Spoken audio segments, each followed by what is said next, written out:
অখণ্ড সংহিতা বা অখণ্ড মণ্ডলেশ্বর শ্রী শ্রী স্বামী স্বরূপানন্দ পরমহংসদেবের উপদেশ বাণী ষষ্ঠ খণ্ড পবিত্র করহ বংশ।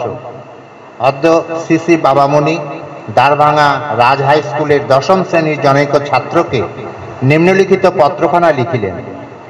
স্নেহাস্পদেষু মনুষ্য জীবন নহে পশুর জীবন, কাটাইতে মিথ্যা কাজে বৃথা অকারণ। প্রতিদিন প্রতিক্ষণ চাহি কর্ম অগণন, অব্যর্থ প্রভাবে যার প্রসূতের মন, পৌরুষের দীপ্তি মাঝে পাবে জাগরণ। কিন্তু হেন মানবতা বিনা সাধনায়, ত্রিভুবন মাঝে কেহ কবু নাহি পায়। কেহ নাহি লভে মণি, না করি প্রস্তর খনি, বিশ্বের মুকুট রাশি কভু না লুটায়, বীর্যহীন দুর্বলের চরণ তলায়।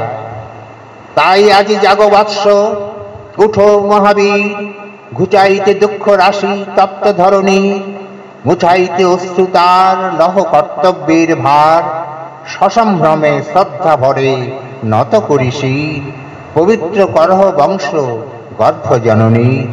আশীর্বাদক স্বরূপানন্দ। রহিমপুর আশ্রম, 7ই ভাদ্র 1338। হরি ওম।